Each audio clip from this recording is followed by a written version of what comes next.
मित्रांनो नमस्कार. कायदेशीर माहिती देणाऱ्या माझ्या यूट्यूब चॅनलमध्ये तुमचं स्वागत आहे. आजचा विषय औचित्याचा प्रश्न, पॉइंट ऑफ ऑर्डर. याचा अर्थ काय थोडक्यात आपण आज माहिती करणार.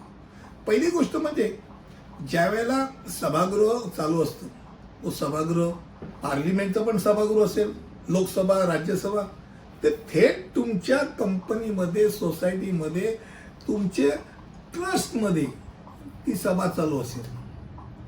औचित्याचा प्रश्न किंवा पॉइंट ऑफ ऑर्डर जेव्हा उपस्थित केला जातो तेव्हा सभागृहामधील कार्यवाही स्थगित करण्याचा परिणाम होतो. मुद्दा मांडला जात असताना त्यावेळी बोलत असणाऱ्या सदस्यांनी आपला मार्ग सोडला नाही पाहिजे. त्यांनी आपली जागा पुन्हा चालू केली पाहिजे. पॉइंट ऑफ ऑर्डरवर कोणत्याही वादाला परवानगी नाही.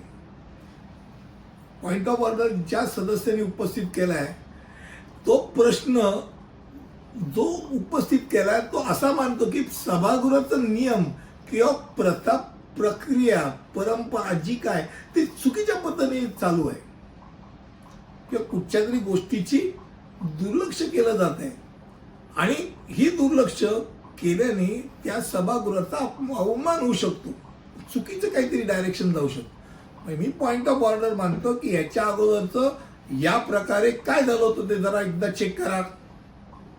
मग अशा वेळेला तुम्ही पॉइंट ऑफ ऑर्डर जेव्हा मांडता त्यावेळेला तो पॉइंट ऑफ ऑर्डर हा शब्द बोलता आला पाहिजे की पॉइंट ऑफ ऑर्डर आहे माझा.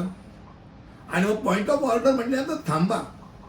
जो सभागृह अध्यक्ष आहे त्या अध्यक्षांनी आपल्या पॉइंट ऑफ ऑर्डर या शब्दाची जाणीव केल्यानंतर मग त्यांनी विचारलं की काय विषय काय, आणि आपण विषय मांडला.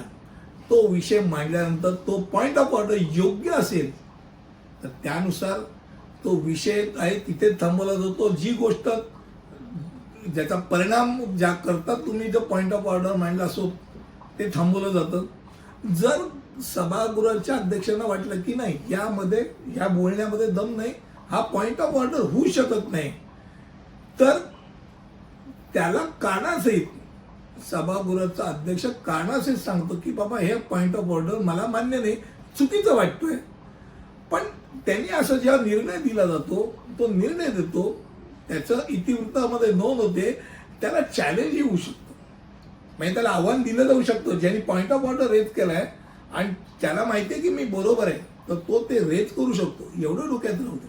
त्या औचित्याचा प्रश्न, पॉइंट ऑफ ऑर्डर ही गोष्ट खऱ्या अर्थाने बघायला गेलं तर ज्याला त्यातले कसलेले पैलवान असतात, ज्यांना सभागृहाचे नियम नियमावली माहिती असते, तोंडपाठ असते, हे बाबा हे आणि अशा लोकांपासून अगदी सत्ताधारी जरी असले तरी त्यांना ती एक मनामध्ये पोटात भीती असते की आपण चुकीचा काही जरी वापर करायचा प्रयत्न केला लगेच पॉइंट ऑफ ऑर्डर येऊ शकतो, तुम्ही अडचणी देऊ शकता.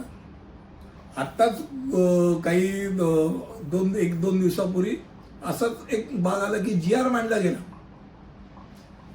सदनाच्या समोर न मांडता पास करता गव्हर्नरच्या सही शिवाय GR आणला कसा, प्रश्न विचारला गेला.